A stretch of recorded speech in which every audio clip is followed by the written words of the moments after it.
সমুদ্রের মাঝখানে ঝিনুক থাকে, ঝিনুকের ভিতরে মুক্তা হয়। মুক্তা ছোট জিনিস কিন্তু দামি। মুক্তা হওয়ার জন্য বৃষ্টির পানির প্রয়োজন, সব বৃষ্টির পানিতে মুক্তা হয় না।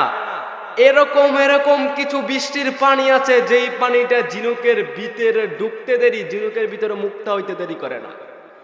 এই জায়গায় হইতে পারে ছোটর কথা, হইতে পারে বড়র কথা, আপনার জানা নাই কোন কথাটা কোনটা আপনার দিলে লাগতে পারে।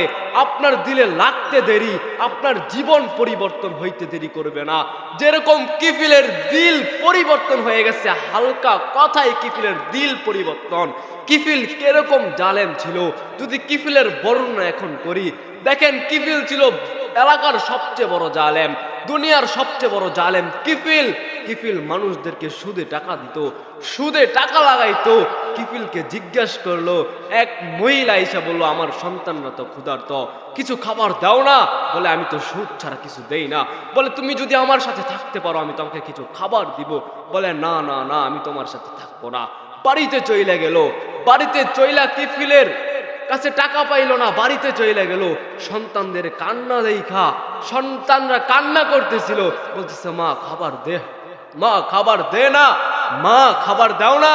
যখন এই কথা বলতেছিল, মা তো মাই হয়, মা কিফিলের কাছে গিয়া বলে আমাকে টাকা দেন, আমি আপনার সাথে থাকতে প্রস্তুত। তখন বলতেছিল আসো।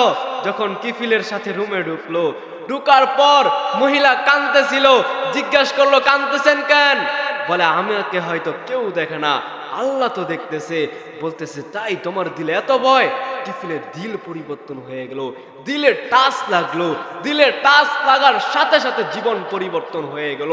আল্লাহর কাছে তওবা করলো, ওই রাত্রে মরলো। রাত্রে মরার সাথে সাথে কিফিলের দিল পরিবর্তন হয়ে গেল। হ্যাঁ, যদি কিফিলের দিল পরিবর্তন হইতে পারে আপনাদের দিলও পরিবর্তন হবে। আমাদের সামনে উপস্থিত হয়েছেন যিনি সারা বাংলায় আলোচনা করেন, সারা বাংলা যিনি ঘুরেন, এখন আপনাদের সামনে আলোচনা করবেন। বিদায় যারা ঘোরাফেরা করতেছেন সবাইকে বলবো আসেন আজকের মাহফিলে।